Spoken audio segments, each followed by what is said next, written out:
What's up WrestleMania, welcome back to Bacotin WWE. Di bosan kali ini gue bakal ngebahas tentang siapakah yang layak atau match manakah yang layak menjadi main event di WWE WrestleMania 36. Seperti yang kita tahu, WrestleMania atau WWE memutuskan untuk membuat WrestleMania menjadi 2 malam atau menjadi 2 hari karena slogannya itu too big for just one night. Ya, yang menurut gue ya wajar lah, karena mungkin ada pandemi virus corona yang sangat menyeramkan lah. Jadi ya mungkin kita bisa maklumi saja apa keputusan WWE ini. Jadi ya kita tidak perlu membahas tentang mengapa WWE memutuskan untuk membuat WrestleMania 2 hari. Kita akan membahas tentang main event di 2 hari WrestleMania tersebut. Karena kan WrestleMania kan dijadikan 2 hari, maka di setiap harinya itu ada main event. Atau kalau yang tidak tahu main event itu laga utama atau laga terpenting di WrestleMania atau di ajang tersebut itu. Dan satu hal yang pasti, gue jamin sih kayaknya Drew McIntyre lawan Brock Lesnar sudah pasti bakalan main event. Kalau misalkan WWE tidak membuat Drew McIntyre versus Brock Lesnar tidak menjadikan main event, menurut gue itu bakalan menjadi sebuah hal atau sebuah kebohongan atau sebuah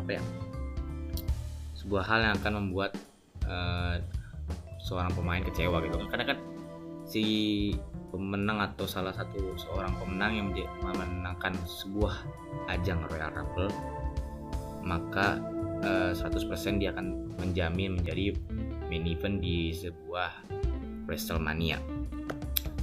Nah, kan Drew McIntyre ini sudah menangkan ada Royal Rumble kemarin, masa ya dia udah menangin tapi tidak masuk, itu kayak sebuah hal yang come on WWE. Emang gue tahu kayak beberapa belakangan ini kan kayak Shinsuke Nakamura menang Royal Rumble tapi bukan dia main eventnya, Seth Rollins semalam jadi laga pembuka, Sheamus juga yang dulu yang 2000 berapa gitu menang Royal Rumble malah jadi laga pembuka. Tapi memang iya, tapi misalkan kita melihat sejarah Drew McIntyre, dia tuh sudah lama bermain di WWE, sempat vakum, kemudian balik lagi ke NXT, akhirnya balik lagi ke WWE, dan sekarang mungkin sudah saatnya lah dia merasakan kejayaannya. Dan memang sayang banget di saat dia sudah sangat layak merasakan kejayaannya, WrestleMania tidak ada penonton dan dilakukan di Performance Center. Memang sayang banget, I feel bad for him, tapi ya bagaimana lah, virus corona ini kan kita nggak tahu datangnya kapan. Jadi ya sudah, pertama dia tidak ada penonton di WrestleMania, masa ditambah lagi dia tidak menjadikan main event, itu kan kayak bakalan menjadi 2 hari atau 2 malam yang tidak bakalan terlupakan sama Drew McIntyre gitu. Karena ya ini kan WWE Champion, suatu sabuk yang sangat bergengsi. Brock Lesnar juga kan salah satu wrestling atau salah satu pegulat yang sangat luar biasa di WWE, kayak cocok banget untuk jadi main event. Nah, masalahnya di 2 hari ini kan sudah jelas satu harinya tuh bakalan ada main event Drew McIntyre versus Brock Lesnar. Satu harinya lagi nih yang menjadi pertanyaan, siapakah yang layak menjadi main event? Kalau kita lihat match-match yang bakal ada di WWE WrestleMania kayak Shayna versus Becky Lynch, menurut gua sih oke, tapi kayak kurang lah. Kayak apa ya?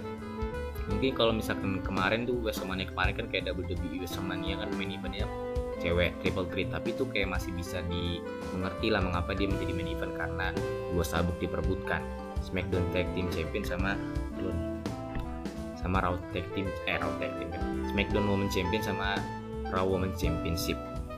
Ya wajar kalau misalkan itu dijadikan main event, tapi kan ini hanya 1 sabuk dan juga kan lawannya hanya sebatas jagoan di NXT, bukan Ronda Rousey atau lawannya Charlotte Flair, kayak cuman Shayna Baszler itu kan kayak ya kurang lah.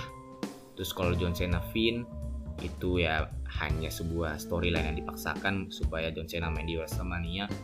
Undertaker AJ Styles, Undertaker is not the same since he lose against Brock Lesnar. Terus Roman Reigns Goldberg ada Goldberg tuh pasti bakalan gak lebih dari 5 menit, karena ya gue udah pernah ngebahas di video pertama gue di channel ini. Terus juga Charlotte sama si Rhea Ripley Menarik sih, kayak seru juga, tapi ya kurang lah, kayak lawan cuma NXT doang gitu. Memang NXT seru, tapi menurut gue kurang lah untuk WrestleMania. Terus dan ya yang terakhir siapa lagi kalau bukan Randy Orton sama Edge. Ini bakalan menjadi main event yang sangat-sangat cocok untuk sebuah WrestleMania. Bahkan misalkan kalau WrestleMania ini 1 hari, tidak jadikan 2 hari, ini udah akan cocok sekali untuk jadikan main event, karena bro ini kabarnya emang Edge itu tidak akan menjadi laga terakhir nih di WrestleMania. Ini akan jadi laga terakhir dia untuk WWE. Untuk sementara ini kita tidak tahu, karena rumor-rumornya memang sudah diberitakan bahwa Edge ini tidak akan lama, dia tidak akan lanjut setelah WrestleMania. Dan gue sudah membuat mengapa Edge tidak lanjut di WrestleMania, tidak lanjut di WWE setelah WrestleMania. Kalian tinggal cek aja video gue di scroll aja ke bawah.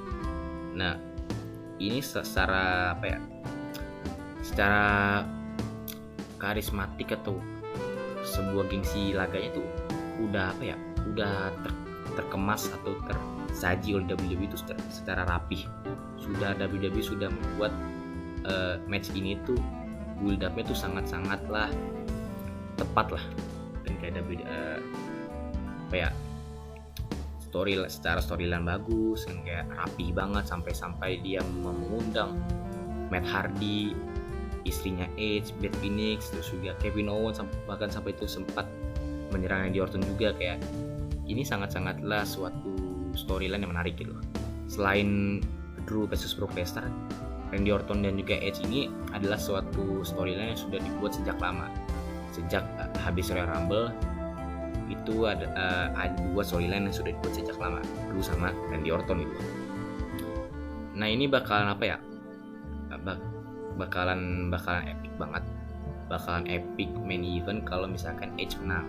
Cara ini kan last man standing, laga terakhir Edge. Kalau misalkan dia menang epic banget. Kalau misalkan dia kalah ya wajar sih, karena kebanyakan kan laga-laga terakhir WWE itu kebanyakan kalah, kayak Steve Austin dulu lawan Rock kalah, Ric Flair, Shawn Michaels itu kan kalah gitu loh. Jadi ya mungkin aja misalkan WWE memutuskan untuk Edge menang, mungkin aja Edge Randy Orton ini bakal dimainkan di hari kedua, dia yang lebih bergengsi gitu. Karena secara kalau misalkan Edge menang itu kan Edge banyak banget pendukungnya tuh, itu bakal menjadi sebuah tingkatan rating yang bagus untuk WrestleMania, karena epic banget misalkan Edge menang last man standing gitu kan, chaos di mana-mana. Tapi ya Performance Center sih kan kecil lah, bagaimana bisa membuat Randy sama Edge ini membuat chaos di Performance Center ya. Sebentar mereka berdua aja lah bagaimana bisa membuat chaos gitu. Jadi ya kalau misalkan WWE memutuskan Edge menang, maka itu bakal cocok banget di main event di WrestleMania di hari kedua. Kalau misalkan Randy Orton yang menang ya udah di hari pertama aja, karena ya Randy Orton kalau menang lawan Edge ya udah gitu bakal membuat sakit hati aja, kayak nggak ada yang epic lah kalau Edge yang menang. So bagaimana guys? Oh ya, gue pengen ngebahas dulu storyline emang nggak apa gue nggak pilih ya. Becky Lynch sama Shayna Baszler storyline-nya bagus, tapi menurut gue kurang mengalahkan Randy Orton storyline. Randy Orton ini sudah kuat banget. John Cena Finn storyline dipaksakan, Roman Reigns Goldberg juga sama. Terus juga Rhea Ripley sama Charlotte sebenarnya menarik, tapi ya lagi-lagi ya dia hanya sekitar NXT yang dia perbuatkan juga cuman NXT Champion, kurang menarik lah. Jadi ya gimana guys, jika kalian setuju tinggal di like aja, jika kalian setuju tinggal dislike aja dan komen mengapa. So what's up guys, and always keep exploring WrestleMania.